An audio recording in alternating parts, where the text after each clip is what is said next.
Alhamdulillah, wassalatu wassalamu ala rasulillah wa ala alihi wa ashabihi wa mawalah, wa la hawla wa la quwwata illa billah. Allahumma allimna ma yanfa'una wanfa'na bima 'allamtana wa zidna ilma. Allahumma la sahla illa ma ja'altahu sahla wa anta taj'alu as-sa'ba wal hazana idza syi'ta sahla. Allahumma 'allimna wa faqihna fid din wa 'allimna ta'wil. Ma'asyiral ahibba yang kami hormati dan kami muliakan, Bapak, Ibu, para tamu Allah atau calon tamu Allah yang Allah muliakan. Alhamdulillah, di sore hari ini dalam suasana kita berpuasa, Allah Subhanahu wa taala mengumpulkan kita di dalam satu majelis, insyaallah majelis yang diberkahi, karena pada kesempatan ini kita akan sama-sama mempelajari salah satu ibadah yang mulia, salah satu ibadah yang agung, yang banyak dimimpikan, diharapkan oleh kaum muslimin, tetapi tidak semua bisa merasakannya, yaitu ibadah umrah. Ibadah umrah memiliki keutamaan yang luar biasa di dalam Islam. Ibadah umrah adalah salah satu jihad fi sabilillah, khususnya bagi para ummahat, bagi ibu-ibu. Ketika Ibunda Aisyah radhiyallahu anha bertanya kepada Rasulullah, "Ya Rasulullah, a'alan nisa'i jihad, apakah ada kewajiban jihad bagi wanita?" Rasulullah sallallahu alaihi wasallam menjawab, "Na'am, iya, tapi jihad tidak ada peperangan di dalamnya, yaitu al-hajju wal umrah, menunaikan ibadah haji dan umrah. Maka ini adalah jihadnya ibu-ibu, insyaallah." Kemudian terkadang di antara hikmah ibadah umrah adalah orang yang selesai melaksanakan ibadah umrah bisa berulang kali melakukan ibadah umrah. Ini rahasia. Dan ternyata rahasia ini ada di dalam salah satu hadis Nabi sallallahu alaihi wasallam, di mana ibadah umrah itu bisa menghilangkan kefakiran dan kemiskinan. Tabi'u bainal haji wal umrah, kata Rasulullah sallallahu alaihi wasallam, lakukanlah haji dan umrah secara bergantian. Fa innahuma yanfiyanil faqra, karena haji dan umrah itu akan menghapus kefakiran. Kama yanfil kiru khabathal hadid wadh-dhahabi wal fiddah, sebagaimana pembakaran bisa menghilangkan karat besi, emas dan perak. Jadi maka tidak aneh bagi orang yang melakukan ibadah umrah, tahun depannya bisa umrah lagi atau di tahun-tahun berikutnya. Ini adalah salah satu cara syar'i untuk menghilangkan kefakiran.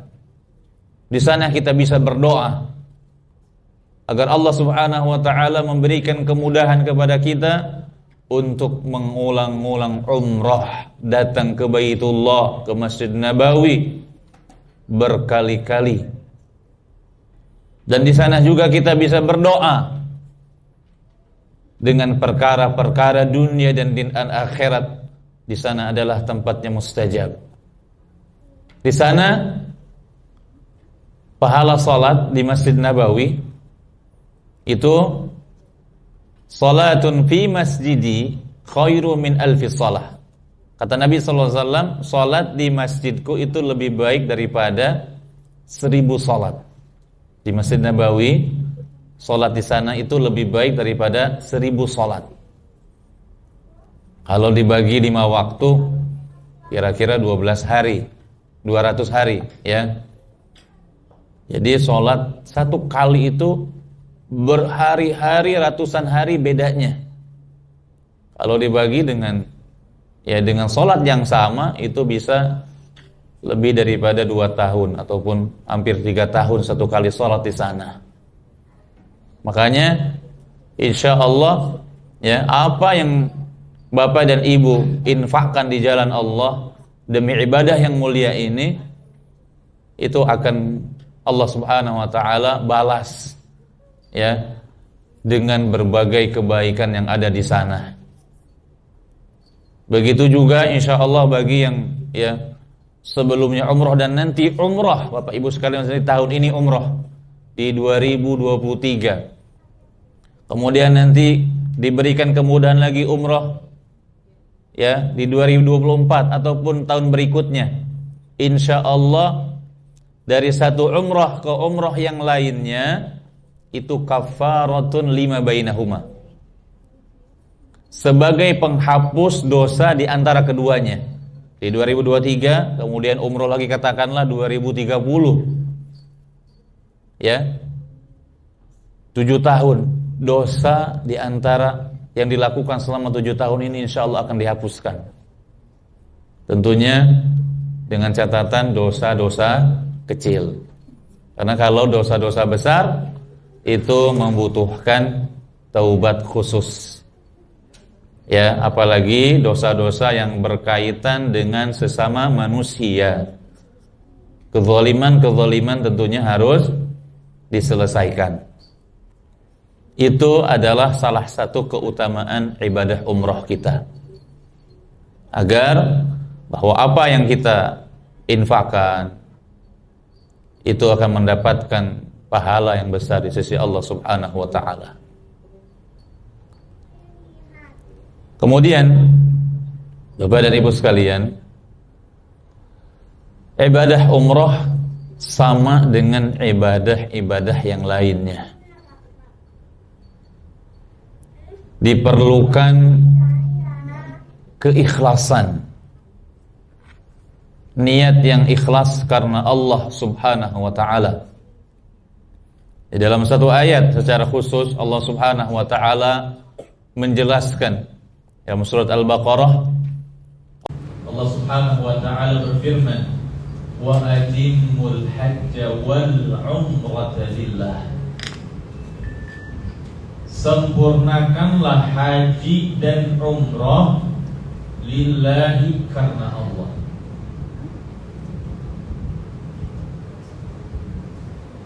Ini catatan yang terpenting adalah karena Allah. Karena seluruh amalan, seluruh ibadah yang tidak diniatkan karena Allah itu akan bukan hanya tidak mendapatkan pahala, tapi bisa juga mendapatkan dosa. Kita tahu hadis 3 orang yang pertama kali akan mendapatkan ataupun yang akan kali diadili pada hari kiamat adalah orang yang pelajar, pembaca Al-Quran, orang yang syahid fisabilillah, kemudian orang yang berinfak di jalan Allah. Ketika mereka diadili di hadapan Allah, orang yang syahid mereka mengatakan, aku syahid, aku berjuang sampai aku wafat, itu karena fisabilillah. Tapi kata Allah Subhanahu wa taala, kadzabta, engkau dusta. Engkau berjuang Engkau berperang karena engkau ingin dikatakan sebagai pemberani, dan sudah engkau dapatkan pujian itu di dunia. Orang yang membaca Al-Quran, orang yang belajar ilmu, begitu juga ketika dia ditanya, bagaimana engkau habiskan umurmu? Aku habiskan umurku untuk belajar, untuk membaca Al-Quran.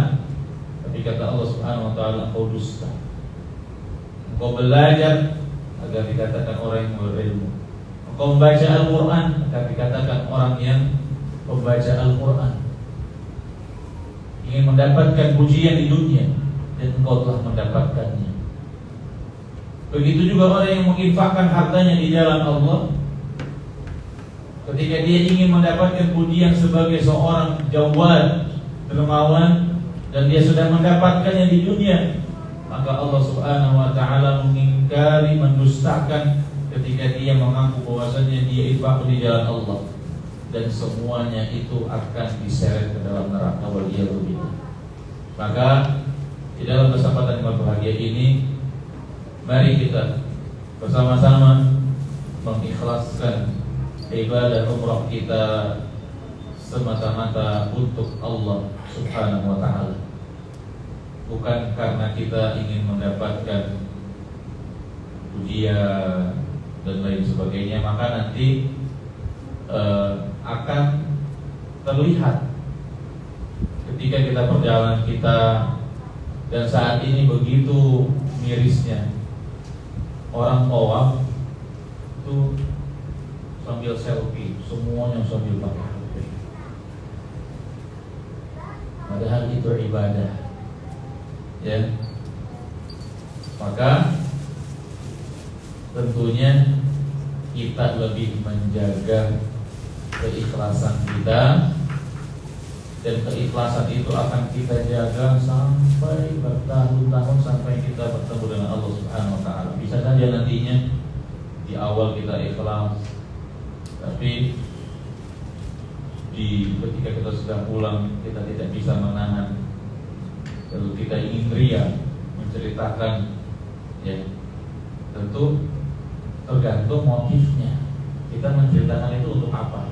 Kalau dalam rangka kita untuk sharing, ya, dalam rangka untuk tahadduts bin ni'mah, menceritakan nikmat, tapi tidak ada rasa takjub di dalam hati, insya Allah itu bukan riya, ya. Jadi bagaimana, apa motif dan niat dia menceritakannya. Kemudian Bapak Ibu sekalian, mengenai fikih umroh. Fikih umroh secara teori, ya, itu ada diklasifikasikan menjadi ada rukun umroh yang disebutkan ada 5 rukun. Ya, yang pertama ihram, yang kedua tawaf, yang ketiga sa'i, yang keempat tahallul, dan yang kelima berurutan tartib. Itu rukun umrah: ihram, tawaf, sa'i, tahallul, dan semuanya itu dilakukan dengan berurutan. Kemudian ada wajib umrah. Wajib umrah ada 2: ihram dari miqat. Kemudian yang kedua, menjaga diri dari larangan-larangan ihram, hal-hal yang dilarang saat ihram. Wajib umrah yang pertama, ihram dari miqat. Ada 5 miqat yang telah ditentukan oleh Rasulullah Sallallahu Alaihi Wasallam. Jadi ada prosedur tempat yang harus dilalui ataupun bagi penduduk-penduduk yang melewati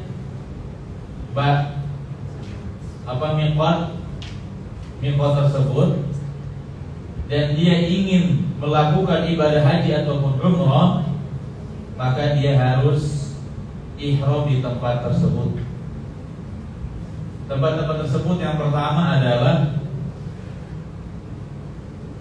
kita mulai dari yang paling jauh, Dzul Hulaifah.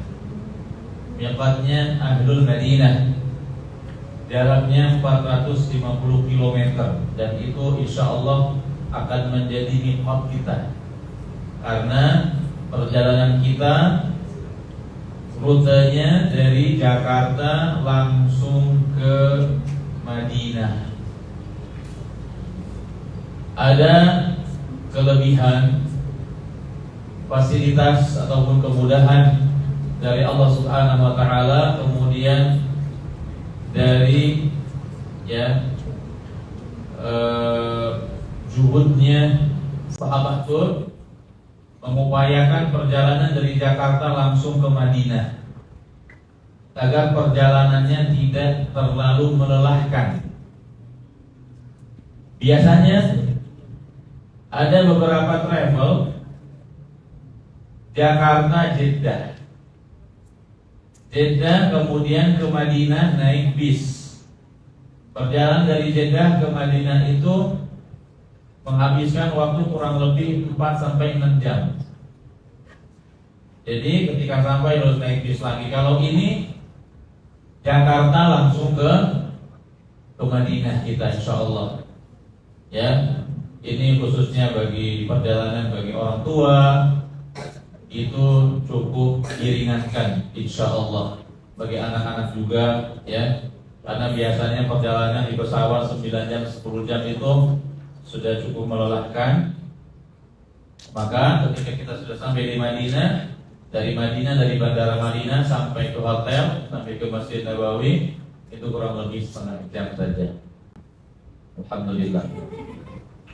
Ditambah lagi ya, tentunya dengan kita memakai fasilitas pesawat Saudi Airlines ya, SP, dan itu ada fasilitas musholanya, di mana ketika kita memasuki waktu sholat ya, baik itu misalkan zuhur ataupun asar, kita bisa melakukan dengan menunaikan rukun-rukun sholat, berdiri, ruku dan sujudnya. Itu subhanallah merupakan kemudahan ya, merupakan kemudahan sekali bagi kita yang biasanya kita misalkan harus sholat dengan duduk ataupun berdiri di tempat. Tentunya ini akan berbeda bagi bapak-bapak, khususnya bisa sholat di musola yang sudah disiapkan di pesawat, walaupun tentunya ruangannya terbatas. Itu adalah merupakan kemudahan dari pihak maskapai. Insya Allah kita mulai dari kita akan nyepat dari Dzul Hulaifah yang terkenal dengan Bir Ali saat ini, jaraknya 450 km. Dan ini salah satu keutamaan bagi kita untuk nyepat di Bir Ali. Rutenya paling jauh, otomatis talbiyahnya paling banyak. 450 km kita sampai Mekah, kita akan ya diupayakan untuk mengucapkan talbiyah sebanyak-banyaknya. Dan di antara ukuran afdhalnya haji ataupun umrah seseorang itu dari banyaknya mengucapkan talbiyah. Ketika Nabi SAW ditanya apakah haji yang paling afdal, as-sajjul hajj, artinya diantaranya tafsirannya yang paling banyak mengucapkan talbiyah. Karena di dalam talbiyah itu kan kata-kata tauhid ya, zikir ya, tahlil la ilaha illallah. Maka alhamdulillah kita selama perjalanan akan mengucapkan atau melantunkan talbiyah sebanyak-banyaknya dengan jarak yang begitu paling jauh 450 km. Kemudian yang kedua, miqat yang kedua Juhfah, itu bagi penduduk Syam, jaraknya 183 km. Kemudian ada Yalamlam, miqat ahlu Yaman. Dan kita dari Indonesia kalau langsung ke Mekah itu ngambil miqat di Yalamlam, karena rute kita kan lewat dari Tenggara ya, maka kita lewat Yaman. Kalau kita langsung ke Mekah, maka kita ngambil miqatnya di Yalamlam dan pakai bajunya di atas pesawat atau dari Jakarta. Tapi karena kita ke Madinah dulu, maka kita ngambil miqatnya yang di atas. Ya. Ini semuanya sudah dipertimbangkan sama pihak travel. Kenapa kita ngambil ke Madinah, ya, tidak ke Jeddah, tidak ke Mekah, supaya ada persiapan terlebih dahulu, khususnya banyak jamaah-jamaah yang baru, agar kita bisa di Madinah pemantapan persiapan. Seperti itu, insya Allah. Dan lebih mantap saja dari sisi ihramnya, karena kita turun di masjid di Bir Ali, ya, di situ kita akan mengucapkan nanti niat ihram. Itu lebih mantap dan itu lebih tentunya sesuai dengan apa yang diperhatikan Rasulullah SAW ketika Nabi SAW haji, ya, dan umrah dari Bil Ali, dari Dzulhulaifah. Ada miqat berikutnya Qarnul Manazil untuk ahlu Najd. Kemudian ada Dzatu Irq untuk ahlul Iraq, untuk penduduk Iraq. Maka orang-orang yang melewati atau datang dari negara-negara sebelum daripada miqat ini dan mereka ingin melakukan haji dan umrah, maka harus mengambil miqat, mengucapkan ihram, melafalkan ihram dan berihram dari miqat. Kemudian ini sudah kami sampaikan miqat jamaah Indonesia. Kalau kita rutenya dari Madinah, maka kita ngambil miqat dari Bir Ali ataupun Dzulhulaifah. Kalau kita ngambil dari pesawat langsung ke Jeddah, maka kita ngambil miqatnya di Yalamlam. Sebelum kita mengenakan atau memakai pakaian ihram, ada beberapa sunnah-sunnah yang patut untuk dilakukan, ya. Memotong kuku, kemudian menipiskan kumis, mencukur, ya. Disunnahkan untuk mandi, ya, mandi sunnah seperti mandi junub. Kemudian bagi laki-laki mengganti pakaian, ya, tidak memakai pakaian yang membentuk anggota tubuh. Kalau bahasa sekarang, pakaian berjahit. Kemudian adapun wanita memakai pakaian biasa, hanya saja melepas penutup wajah dan sarung tangan, qafaz, ya. Kemudian dianjurkan, disunnahkan untuk mandi, tadi mandi ihram. Setelah itu memakai wewangian di badan dan di kepala. Sedangkan bagi wanita, ya, memakai wewangian yang hanya bisa dicium oleh dirinya sendiri ataupun hanya memakai deodoran saja, itu lebih aman. Kemudian setelah itu berniat masuk ke dalam ihram dengan mengucapkan labbaika Allahumma umratan. Ini pemaparan ini Bapak Ibu sekalian, ini belum sudah berurutan, tapi ini lebih kepada teori, lebih kepada fikihnya terlebih dahulu, ya, lebih kepada fikihnya terlebih dahulu. Kemudian slide berikutnya, setelah kita mengucapkan labbaika Allahumma umratan, nanti di buku juga ada labbaika Allahumma umratan, ada tambahan juga la sum'ata wa la riya, ya. Ada yang tambahannya, itu riwayat Ibnu Majah yang dari riwayat yang disampaikan oleh Syekh Albani. Setelah kita mengucapkan labbaika Allahumma umratan, maka berlaku larangan-larangan ihram. Larangan-larangan ihram ini tidak boleh pakai pakaian berjahit bagi laki-laki, ya. Kemudian tidak menutup kepala. Ini tentu bagi laki-laki, ya, karena kalau ibu-ibu pakai kerudung menutup kepala. Tapi kalau bapak-bapak tidak boleh pakai sesuatu yang menutup kepala secara langsung menempel. Tapi kalau pakai payung boleh. Dibolehkan pakai payung. Karena mobil pun itu adalah penutup, ya.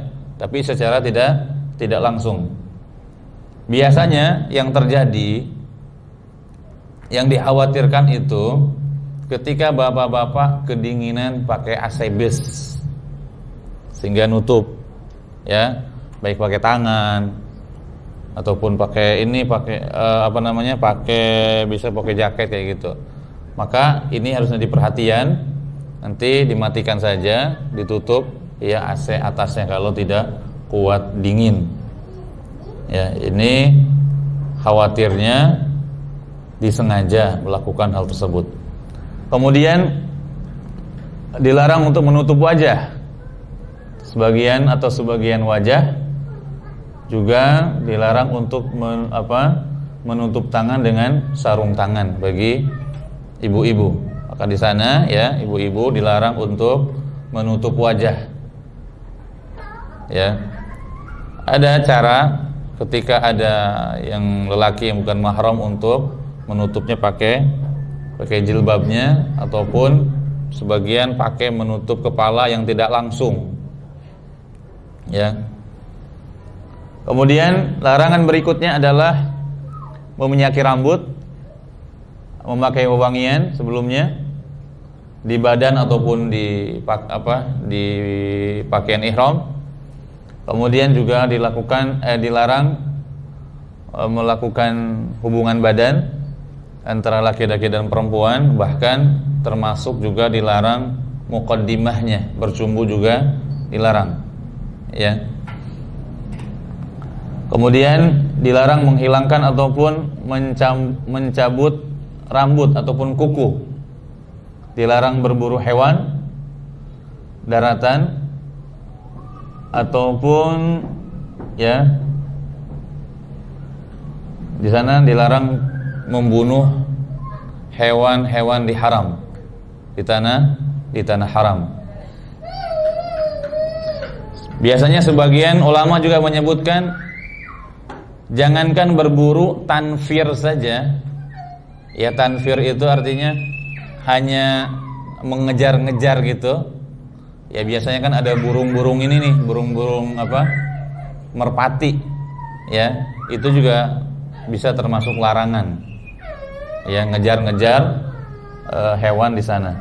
Kemudian larangan memotong tanaman di tanah haram kecuali tanaman idkhir. Ini adalah tanaman dulu di zaman Nabi SAW dipakai untuk kebutuhan membangun rumah. Termasuk di sini adalah tanaman-tanaman yang bermanfaat seperti buah-buahan tentunya boleh untuk dipanen, ya. Ini hanya pengecualian bahwasanya ada jenis tanaman yang boleh untuk dipotong, ya, di tanah haram. Kemudian dilarang untuk melakukan akad nikah.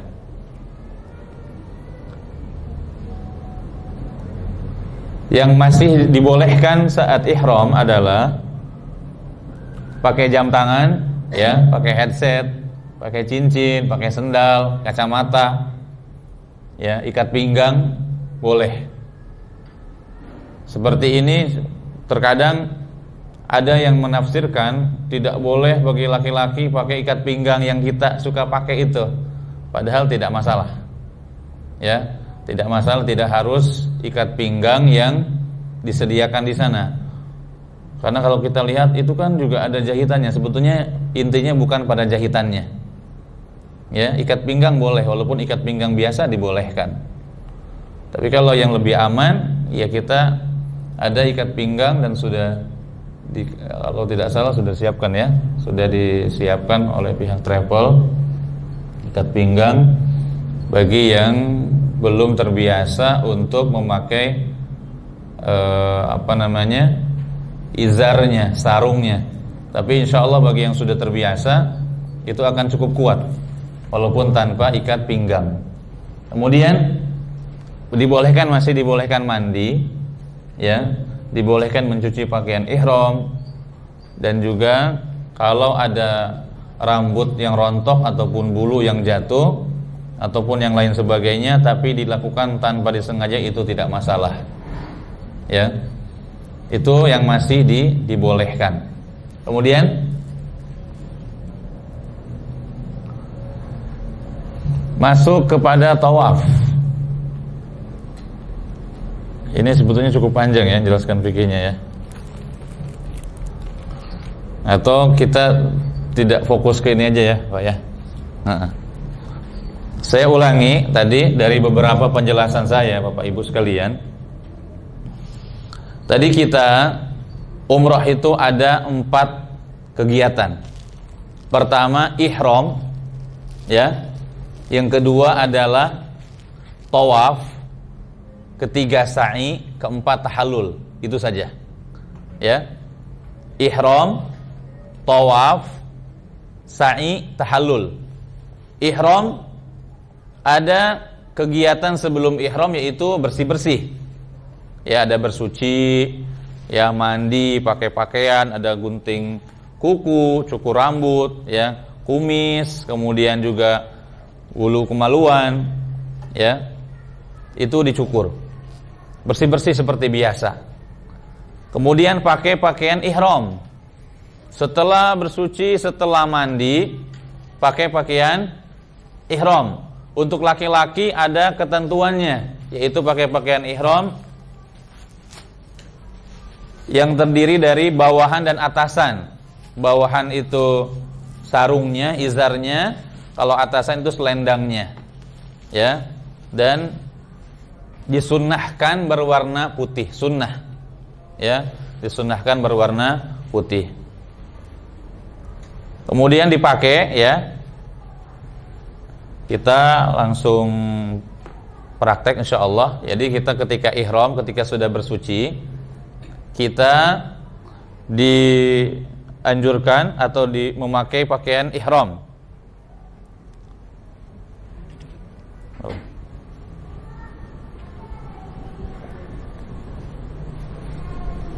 Ini untuk bapak-bapak. Ya, untuk bapak-bapak, karena untuk ibu-ibu tadi boleh memakai pakaian bebas, pakaian yang layak untuk menghadap Allah Subhanahu wa taala di Baitullah, artinya pakaian yang syar'i. Sedangkan bapak-bapak bawahannya pakai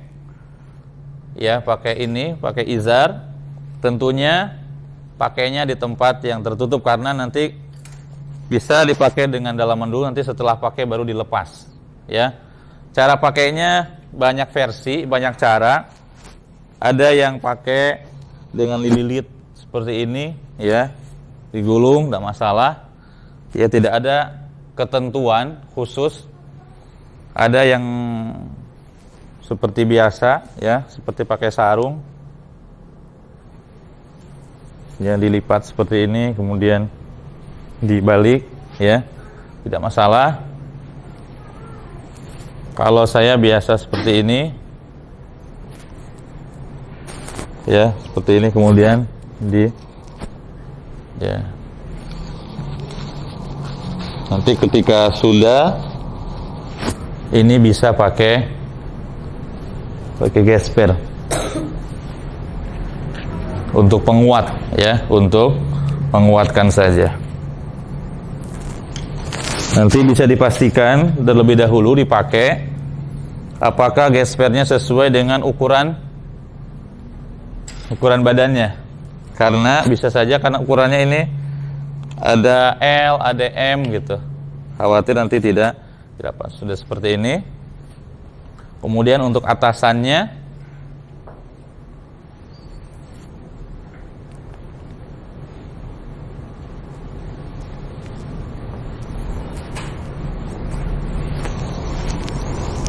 ketika di ihram kita tutup saja ya. Kita tutup. Bisa dimasukkan ke belakang ujung ini. Kemudian ini juga bisa dimasukkan.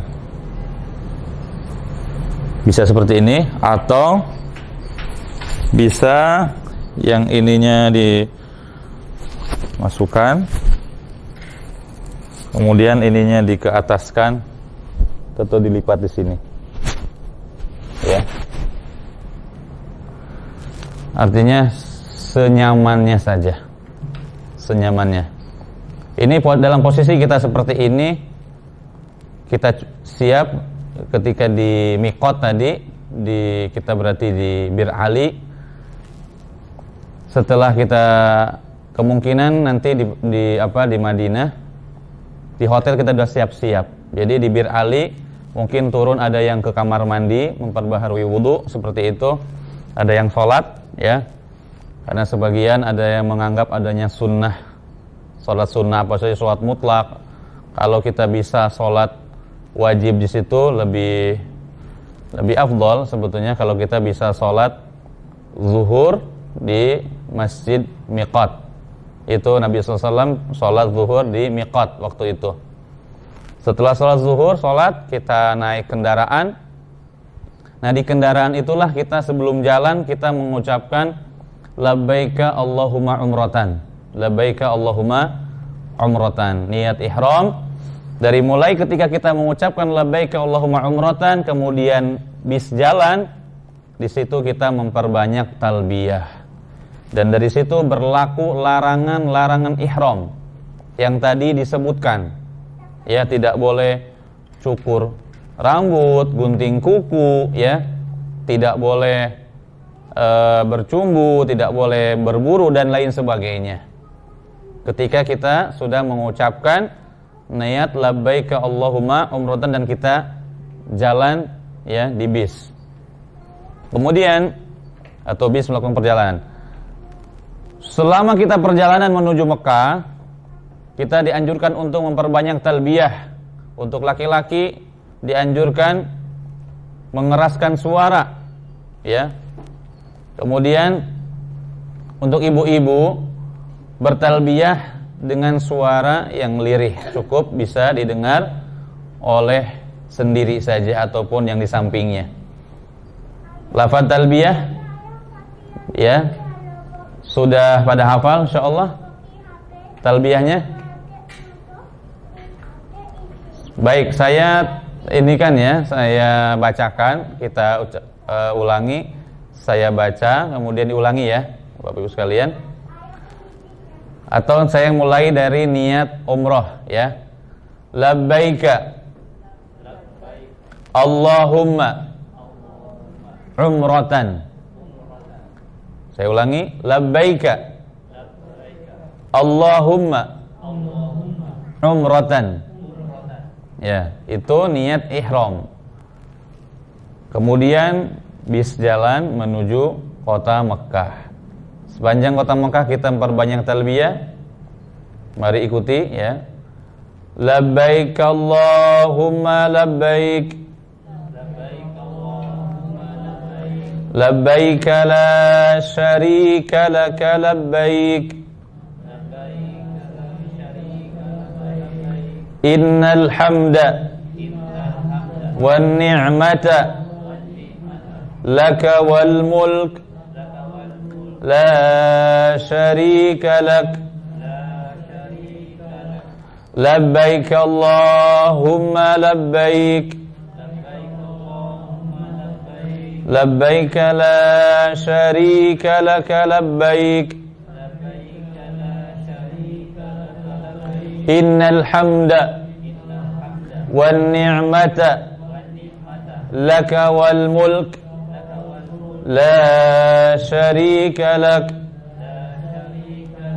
Ya.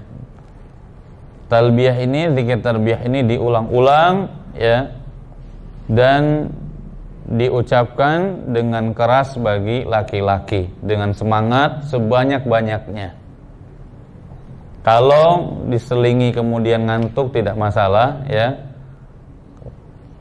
Kita bisa bergantian, yang memang terjaga bisa mengingatkan seperti itu sehingga kita dalam kondisi terus bertalbiyah insyaallah.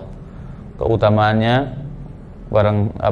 bahwasannya ma ahalla muhillun illa busyira bil jannah. Tidaklah seseorang mengucapkan tahlil talbiyah ini kecuali diberikan kabar gembira dengan surga dari Allah Subhanahu wa taala. Sebanyak-banyaknya, dengan tadi jarak 450 km kita bisa mengucapkan mungkin ya ratusan kali talbiyah insyaallah. Kemudian Bapak Ibu sekalian, kalau kita sampai kota Mekah, ini anggap saja kita langsung menuju Masjidil Haram. Ya. Silahkan. Untuk yang talbiyah ini sendiri-sendiri atau ini komando gitu? Sendiri-sendiri. Pada asalnya ibadah umroh itu ibadah sendiri-sendiri. Tapi bisa saja pembimbing itu mengingatkan. Bisa kan nanti ketika tawaf pun sama, bacaannya bisa saja kan. Ada yang bacaan kita subhanallah walhamdulillah wala ilaha illallah akbar. Ada yang mungkin diselingi doa. Itu doanya juga masing-masing, yang kebutuhannya juga masing-masing. Itu di talbiyah dengan sendiri-sendiri. Tapi ketika kita kemudian bareng misalkan labbaik Allah masing-masing gitu, kemudian suaranya itu tidak masalah. Ya, tidak masalah. Seperti itu. Kemudian Bapak Ibu sekalian, pada kenyataannya kita akan nanti singgah dulu di hotel di Mekah sebelum kita ke Masjidil Haram tentunya. Tapi kalau kita langsung ke Masjidil Haram, maka ketika kita sampai di Masjidil Haram, disitulah talbiyah berhenti, atau ketika kita melihat Ka'bah. Kita masuk Masjidil Haram dengan mengucapkan doa Bismillahirrahmanirrahim. Wassalatu wassalamu ala Rasulillah. Di situ Allahumma ftahli abwaba rahmatika, atau ada tambahannya a'udzubillahil azim ya wa biwajhil karim wa sultanihil qadim minasyaitonir rajim. Allahumma ftahli abwaba rahmatika. Masuk Masjidil Haram. Kemudian kita melihat Ka'bah.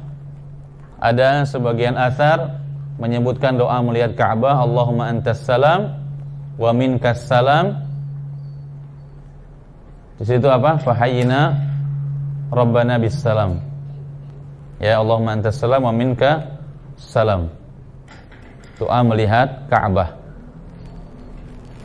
Ketika perkiraan kita masuk di sekitar sini Bapak Ibu sekalian, karena pintunya dibuat satu sekarang.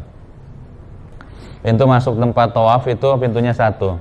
Di daerah sini pintu masuk dari King Abdul Aziz.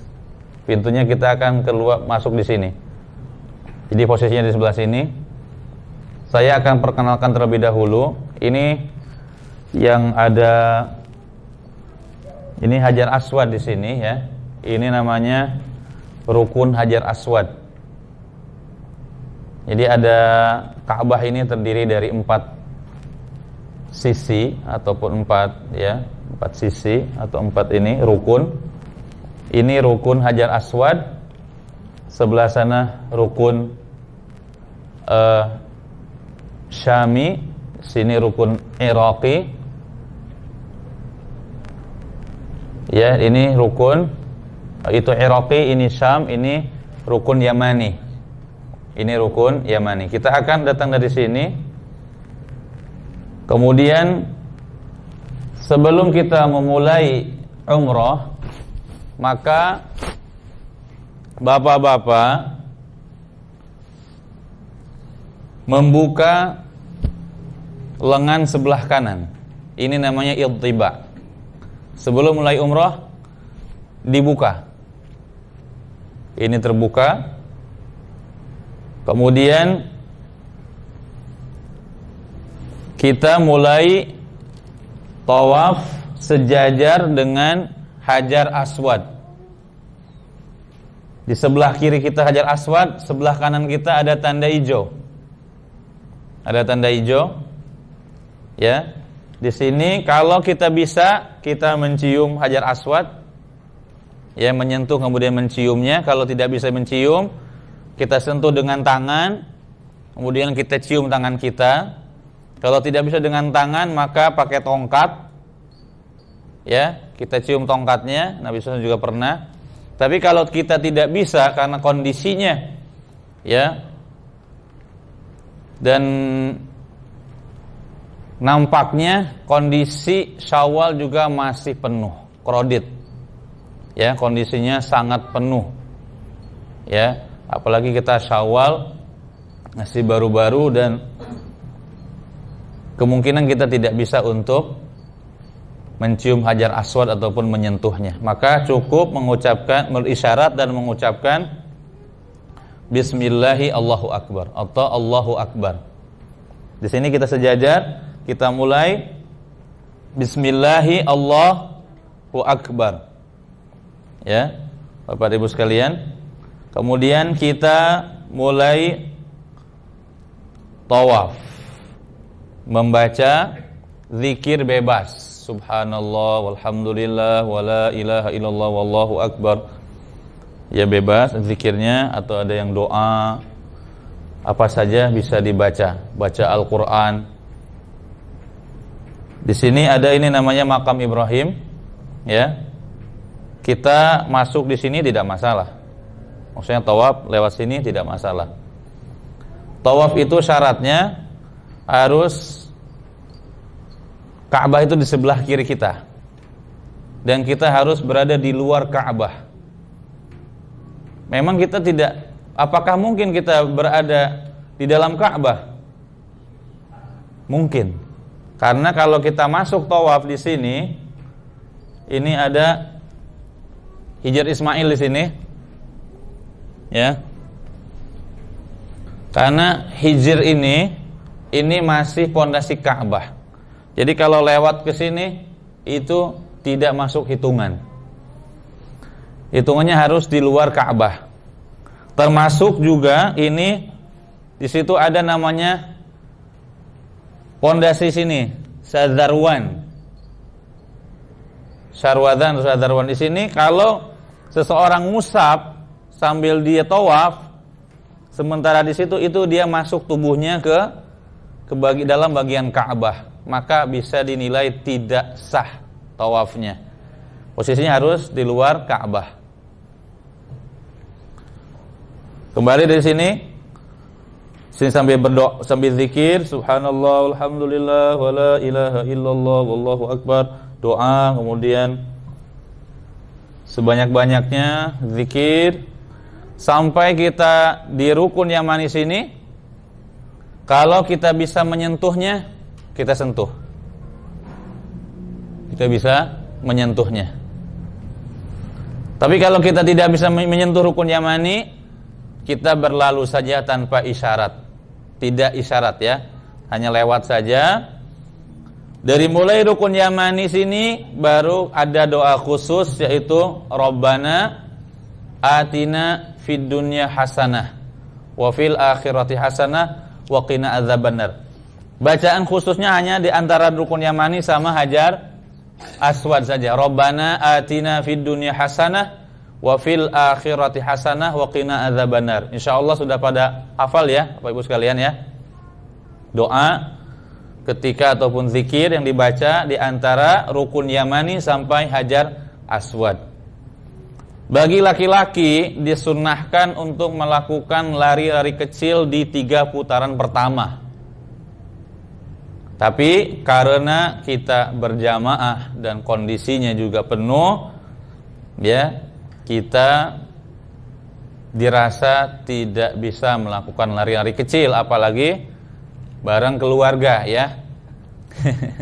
Jadi nggak bisa berpisah lari-lari kecil, ya, untuk mengejar sunnah. Lalu gimana anak-anaknya, ya?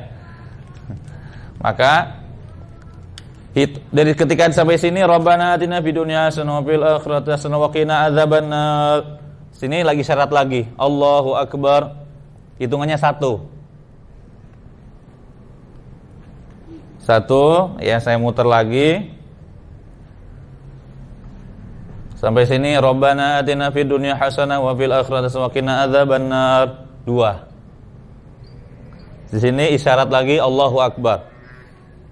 3 kali, 4 kali, sampai 7 kali di sini, Allahu Akbar. Bapak Ibu sekalian, mohon untuk ketika kita tawaf jangan panik. Ya, ketika misalkan lihat karena penuh kemudian jamaah juga tidak kelihatan, jangan panik. Ataupun nanti ketika ada yang ingin ke kamar mandi, ingin pipis, maka ini yang harus diperhatikan. Bisa sebelum masuk masjid itu dipastikan bisa minimal nahan pipis. Kalau mau tidak terpisah dari rombongan, ya, maka pastikan pipis terlebih dahulu, ya, supaya tidak terpisah dari rombongan. Kalau terpisah dari rombongan karena ingin pipis, bagaimana? Sampai misalkan baru tawaf 3 kali, sampai sini pengen pipis, kemudian kita nyari pintu keluar, itu yang harus kita pahami. Cari-cari pintu keluarnya. Memang agak repot, ya, untuk nyari toilet. Intinya, kalau berhenti di 3 putaran kemudian keluar, batal wudunya. Bagaimana dia melanjutkan? Dia melanjutkan mengulangi dari 3, tidak dari awal. Bukan dari awal. Dia sudah 3 lewat sini, di sini dia main pipis ataupun batal wudunya. Kemudian dia keluar, ya, pintu yang banyak ya dari sini, di daerah situ sebetulnya pintu keluarnya. Tapi nggak mungkin dia untuk mundur, ya, maka dia muter lagi ke sini, kemudian dia ke kanan keluar. Ketika dia sudah wudu, dia mulai lagi dari sini, hitung dari 3 lagi, dia lanjutkan tambah 4, ya. Selesai di sini 7 kali, nanti kita akan disunahkan sholat sunnah 2 rakaat. Namanya sholat sunnah tawaf, ya. Sholatnya di belakang makam Ibrahim. Kita dari sini, di situ ada tulisan Mas'a, di sini tuh Mas'a sebelah sini. Kita akan jalan terlebih dahulu. Posisinya sekitar di daerah sini. Di daerah sini kita akan jalan ke sini, tuh Mas'a. Nanti akan ada pintu di situ untuk sholat di belakang ini. Posisinya nanti kita akan sholat di sini. Di sini kita mengucapkan, di situ ada doanya, wattakhidhu mim maqami Ibrahim musalla. Ya. Salat sunnah 2 rakaat di sini. Pada rakaat pertama membaca Al-Fatihah, kemudian Qul ya ayyuhal kafirun, seperti salat sunnah biasa. Pada rakaat kedua membaca setelah Al-Fatihah membaca surat Al-Ikhlas, Qul huwallahu ahad. Setelah selesai salat, kita insyaallah masih bisa berkumpul di situ. Tapi mohon maaf tadi sebelum salat, untuk bapak-bapak ditutup ininya. Harus ditutup. Tawaf dibuka, ketika selesai tawaf ditutup. Karena di antara dalam beberapa mazhab itu harus tertutup pundaknya kalau sholat. Ditutup lagi, kemudian baru sholat. Ya, Selesai sholat nanti tuh banyak polisi kan nanti. Haji gitu. Diburu-buru. Biasa kita kalau masih kelihatan sholat nggak akan diburu-buru. Tapi kalau sudah selesai sholat, haji gitu. Lalu kita nanti kita menepi, kita ke belakang ke sini menuju tempat sa'i. Di sini kita menuju tempat sa'i. Di sini kita biasanya meeting pointnya di sini ada tulisan tumasa, menuju tempat sa'i, ilal mas'a. Di bawah itu tanda apa? Ada tulisan tumasa. Di sini kita kumpul minum air zam-zam. Minum air zam-zam, ya, bisa membaca doa. Doanya ada di situ, minum air zam-zam. Allahumma inni as'aluka ilman nafi'an wa rizqan wasi'an wa shifaan min kulli da'. Boleh sambil berdiri, ya. Kemudian sebagian juga menganjurkan untuk mengguyurkan sedikit ke atas kepala. Dari sini sudah selesai tawaf, ya. Salat sunnah 2 rakaat di belakang Ibrahim, baru kita menuju tempat sa'i. Menuju tempat sa'i, posisinya daerah sini lah kira-kira, ya. Menuju tempat sa'i, menuju bukit Safa terlebih dahulu. Bukit apa? Safa, ya, ada 2, ada Safa dan Marwa. Di bukit Safa kita membaca inna Safa wal Marwata min sya'airillah. Kemudian membaca abda'u bima bada Allahu bihi. Itu di awal saja ayat itu, inna Safa wal Marwata min sya'airillah sama abda'u bima bada Allahu bihi. Lalu kita di bukit Safa kita berdiri. Bukit Safa sebetulnya posisinya di sini, di daerah sini. Kita berdiri di bukit Safa menghadap kiblat, menghadap Ka'bah. Nah, kiblatnya Ka'bah, kita kelihatan Ka'bahnya. Kemudian kita mengucapkan zikir yang tertulis di situ, Allahu Akbar, Allahu Akbar, Allahu Akbar. La ilaha illallah wahdahu la syarikalah, lahul mulku wa lahul hamdu, yuhyi wa yumit, wa huwa ala kulli syai'in qadir. La ilaha illallah wahdah, anjaza wa'dah, wa nasara 'abdah, wa hazamal ahzaba wahdah. Ya, itu zikir itu dibaca. Kemudian setelah baca itu kita berdoa. Berdoa dengan doa yang kita sudah siapkan. Maka di antara persiapannya adalah doa. Bapak Ibu sekalian, siapkan doa-doa terbaik. Sekarang pelajari doa. Doa minta apa? Pelajari dulu. Baca dulu. Karena ketika sudah sampai sana kita sudah bisa nanti kita doa yang terbaik itu pertama doa untuk diri sendiri, ya. Kemudian doa untuk kedua orang tua, ya. Kemudian doa untuk keluarga, adik, kakak, juga kemudian doa untuk kaum muslimin. Kita bisa manfaatkan selama tawafun tadi. Kalau saya biasanya ngitung tawaf itu saya mendoakan keluarga. Tawaf pertama setelah zikir saya doakan untuk orang tua, untuk bapak, kedua untuk ibu, ya. Kemudian untuk istri, untuk anak-anak, biasanya itu pas 7. Jadi ketika ini tenang-tenang saja, ngitungnya 7 saya. Supaya karena nanti suka ada tuh berselisih tuh jamaah tuh.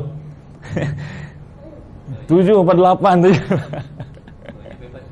Ya. Kenapa? Gak apa-apa. Tapi yang utama ya tentunya kita belajar dulu doa.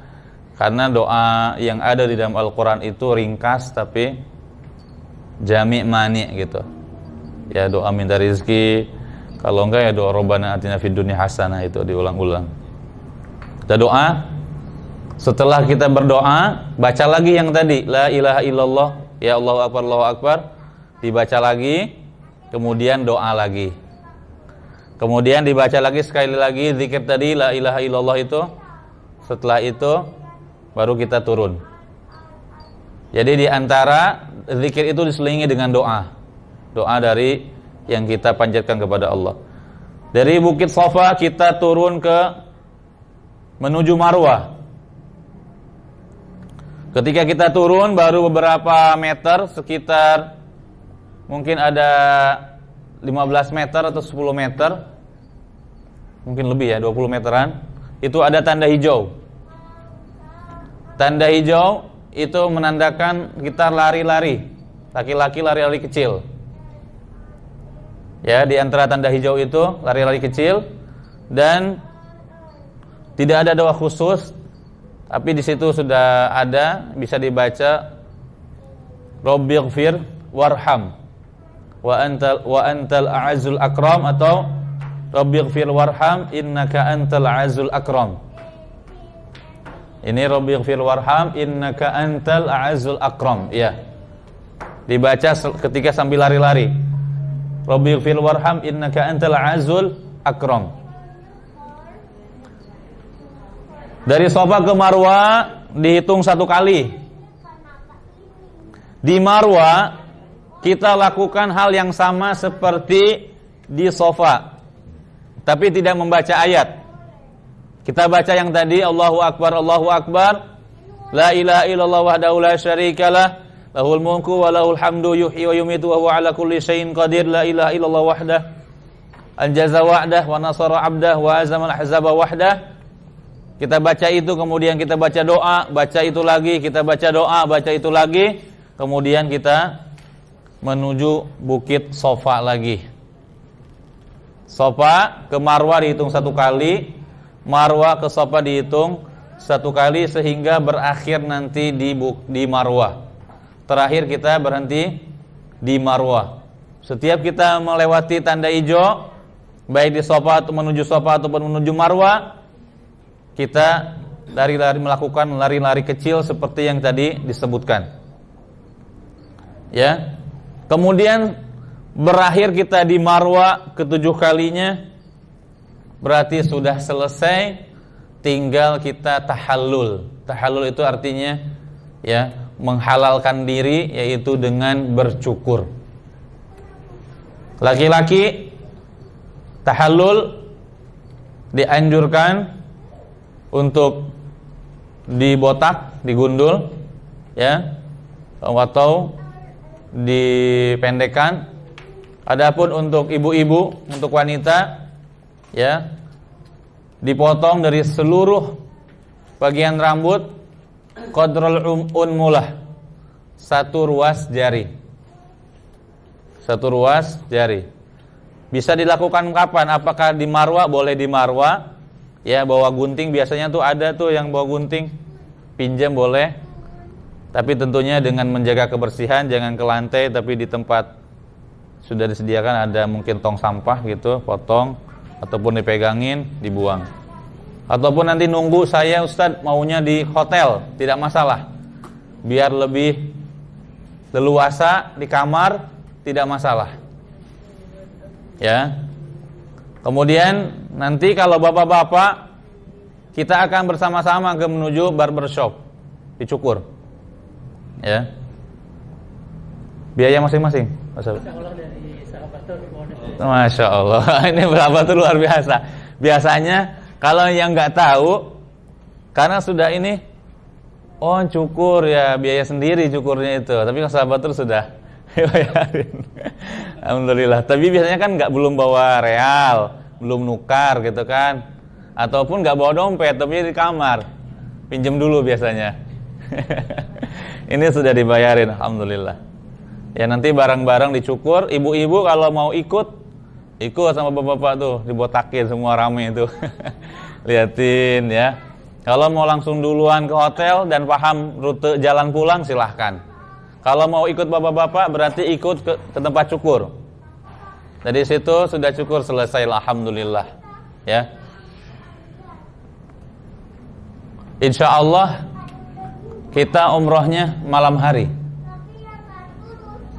Umrohnya malam hari. Kenapa malam hari? Biar nggak panas.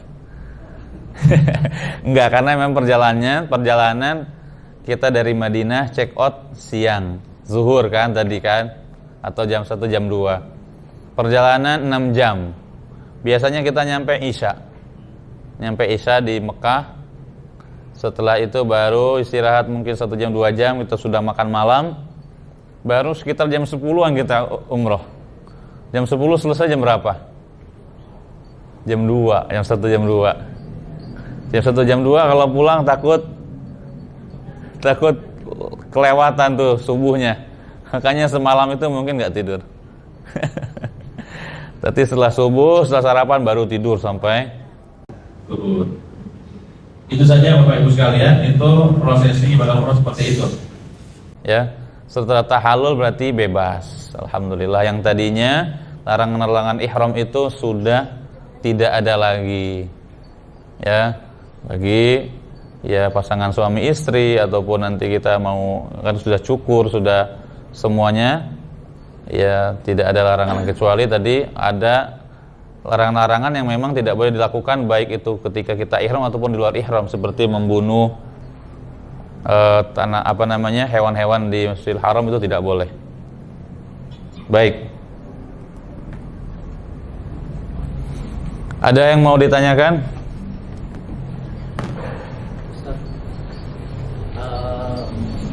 Kondisi dalam yang ingin saya tanyakan, pertama kondisi kita pada saat dalam kondisi suci ya, itu pada saat apa saja Ustaz? Apakah pada saat mulai awal kita di mikot ya, setelah niat sampai tahallul atau gimana Ustaz? Itu yang pertama. Terus yang kedua, saya membawa anak kecil. Nah, kira-kira ada yang perlu diperhatikan nggak? Misalkan dalam tawaf itu menggendong, kemudian pada saat nanti sa'i atau gimana gitu Ustaz? Baik. Ya, terima kasih Ustaz. Sama-sama. Pertanyaan yang bagus ya. Yang pertama, kapan kondisi diharuskan untuk bersuci? Kondisi diharuskan ketika untuk bersuci hanya satu, ketika tawaf. Karena tawaf itu adalah sholat atau seperti sholat. Bedanya dibolehkan untuk berbicara atau ngobrol ketika tawaf. Ketika ihram tidak disyaratkan bersuci sebetulnya. Kalaupun dalam keadaan berhadas itu tidak disyaratkan bersuci. Kita batal wudu lalu sah enggak mengucapkan labbaik Allahumma umratan? Sah.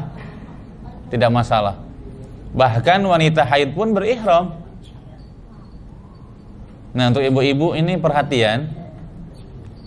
Nanti kalau pas tanggal itu ataupun pas mau ke Mekah masuk siklus haid, maka bisa sebelumnya meminum obat penahan haid, dibolehkan. Atau kalaupun memang itu masuk siklusnya dari sini sudah haid, kemudian nunggu nanti 3 hari di Madinah insya Allah sudah selesai, kemudian nanti ternyata biasa kan ujiannya ada saja tuh, kok tambah lama gitu. Ketika mau ihram masih dalam keadaan haid, ya, maka dia berihram dalam keadaan haid, mandi seperti biasa, berihram, tapi tidak ikut rombongan. Tawafnya tidak ikut tawaf. Kapan? Dia dalam kondisi ihram menunggu di Mekah sampai selesai haid. Lalu sama siapa nanti tawafnya, umrohnya? Bisa ditemani sama suaminya. Suaminya kan udah pengalaman tuh. Atau kalau enggak, ya saya sendiri siap untuk nemenin insyaallah. Jadi umroh 2 kali dong. Enggak, saya bisa nemeni. Karena saya enggak keluar lagi, saya cuma nemeni tawaf. Saya pakai baju ini lagi. Enggak masalah. Di sana ada orang yang nanti kita akan perlihatkanlah kondisi seperti apa di sana. Kita pakai baju ini lagi kan khawatir kita kan memanipulasi penjaga. Enggak, insya Allah enggak. Karena mereka pun paham. Mereka juga paham, ini juga sudah umroh kedua kalinya misalnya, mereka juga udah paham. Kadang kita pakai baju dalaman mesti tetap dimasukin, dia tahu oh ini tawaf sunnah nih, cuma pakai pakaian gini, tahu cuma dibolehkan, paling diingetin pakaiannya gitu, insya Allah. Kemudian untuk pertanyaan kedua, apa saja yang diperhatikan ketika membawa anak-anak? Ya untuk dijaga saja, ya, jaga mereka. Kalau ketika tawaf sepertinya lebih digendong lebih baik, karena kondisinya lebih padat. Khawatir nanti terputus sama terpotong ya sama jamaah lain. Kalau untuk keamanan, saya lihat beberapa orang tuh pakai tali, pakai ini tuh dia kayak tali itu ya, diikatkan di badannya, diikat ke tangan gitu. Jadi ketika ini lari kemanapun nggak akan jauh.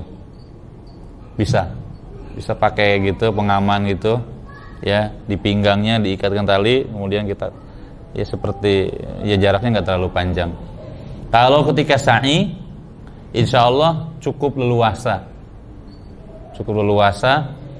Hanya saja beberapa kali saya umroh ini di bulan kemarin, di bulan Februari dan di Maret kemarin, itu kondisinya di sa'i juga padat, full.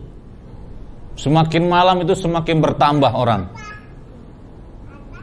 Jadi ya tentunya nanti bisa digendong atau bisa jalan, tergantung bagaimana kondisinya, seperti itu ya. Baik, Mas Abi.